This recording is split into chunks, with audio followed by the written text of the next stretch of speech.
Hello, my name is Claire, and as the title suggests, I just love to knit. And today I want to tell you about my Ellwood cardigan I just finished. Now the Ellwood cardigan is a new design by Hanna Maciejewska, and it was released for the new Woolfolk Tage collection. Now the Tage has been around for a couple of years. It is a beautiful yarn by Woolfolk yarns. Now Woolfolk is well known for the beautiful merino that is extremely high in quality.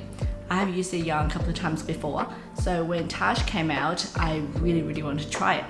So to tell you a little bit about the Tage yarn, it is 70% merino and 30% mohair, and is a worsted weight. I actually bought the Tage for a different cardigan. I made the Mogensen Cardigan by Woolfolk yarns. It didn't have a name on the designer, it just said Woolfolk. And when I saw the design, I loved it. It looked drapey, cuddly, had these easy cables all over, and just looked like a cuddly cloud tree. And I really wanted to wear it. But somehow it didn't turn out the way I imagined. My gauge was way off. It was so tight. I think it's the way I was doing the cables, it didn't fit properly. The body had no ease at all. It just buttoned up correctly against my body with no draping, no shape. The sleeves were so tight, every time I tried to pull it on, it would just fall off my shoulders. And the button band, oh my goodness, you can see the button band is just too flipsy, flopsy. My gauge was just way off. So it ended up sitting in my wardrobe for the last few years, and I just never wore it. I think this is the only photo I got out of it actually. The funniest bit is probably I ran out of yarn. I had to substitute that little corner for some Newton yarn, and that was the closest color that I could get. When the Ellwood cardigan came out, I decided it is time to rip out my Mogensen and start again. One of the reasons was the Tage was a pretty expensive yarn. I bought 7 balls for the Mogensen as suggested. Unfortunately, I ran out of yarn for a little corner, but I bought 7 balls and it was 217 Australian dollars. Of course, it is definitely worth it because the yarn is so high quality. Even though it was 30% mohair, it wasn't itchy at all. It was just really warm. So I didn't want it to sit in my wardrobe and go to waste. Therefore, it was time to rip it out. As expected, ripping out mohair is not easy. It snagged quite a bit and I broke the yarn quite a few times. I even put the jumper in the freezer overnight because I read it helps when you're trying to rip it out. However, it didn't help that much. It still took me maybe 4 to 5 hours to rip out the whole jumper. And it was just a little bit of black fluff everywhere in the house. I think it was worth it in the end because I cast it on the Ellwood straight away when I bought the pattern. I was taking it everywhere. As you can see, I was taking it out to the restaurant with me while waiting for my friends to come.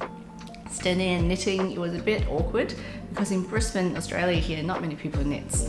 And I was standing in a public place in front of the restaurant and everyone was looking at me funny. And probably because of that, I made a huge mistake and ended up having to rip it all out. After that, the kids wanted to go see a movie, so I tried to take the knitting into the movies with me. Another big mistake. Black yarn, black bag, in the cinema. You can imagine what went wrong. I ended up going home and ripping out whatever mistake I made in the cinema. What a disaster.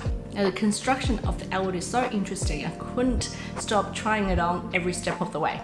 Here I had to change to a longer needle after some increases in the shoulders and the sleeves. Now the increases are so clever. You do it in the raglan but also on the shoulders. So it has a really nice shoulder shaping that I wouldn't have thought of. The increases in the middle of the sleeve helps to give the shoulder a nice shape. That means it sits better on your shoulders and doesn't slide off as easily. Especially for very sloped shoulders like me, it helps to give structure and it looks much nicer. Just ignore that little photo bomber there. I made a resolution in 2024 to take more notes of my finished garments. So here it is, the finished measurements. The pattern asked for the gauge to be 16 stitches. I swatched at 17 and when I finished, it became 18. My gauge is always too tight. It is a half brioche, so it's pretty nice and fluffy and stretchy, so I think it was okay. I knitted a size 2, wanting it to be oversized, but it ended up more like a size 1. But I don't mind because I think it still fits beautifully. And here it is, all finished. So this pattern is very interesting. You start here in the center, cast on, you create half of the neckband, then you put that on a holder, pick up stitches here and create the other half of the neckband. So you have this nice rectangular piece. Then this part here in the beginning becomes the sleeves. You pick up stitches along the bottom of the rectangle to become the back, and then you finish with the sleeves. So it's really similar to all the petite knits and the Norwegian patterns. It's very seamless but has amazing shaping. Then we're going to raglan increases here, and the best part, my favorite part, is the increases here in the middle of the sleeve here. It gives the shoulders such a nice shape, because I find usually when I just do raglan, it really emphasizes my sloped shoulders, and the jumpers are very likely to fall off, especially cardigans. They're very easy to slide off the shoulders. So having these increases here to give them the shape, it definitely stays a lot better. And then the rest was easy, it's just all half brioche all the way down. It's a slightly cropped length with the full sleeve. I did the Italian bind off. I thought it was going to be really hard with the mohair, but I think because it was unpicked before, the fluff was a bit more matted, so the Italian bind off didn't take very long at all. Now another thing to note, on the original pattern, there are these little rectangles of garter stitch features. I started off doing these little garter stitch features, but I found with this yarn and this color, you can't see it at all. So I stopped about here. I stopped doing the little garter stitch rectangles. I don't think anyone noticed. It just helped me to knit so much faster. It means I didn't have to count and go back to the pattern again. I could just go round and round and round, well, back and forth, and it was just easy. So here it is, me trying it on. What do you think? I'm so glad that I unpicked the Mogensen sweater and made a new Ellwood cardigan, because I feel like I'm going to be wearing this all the time.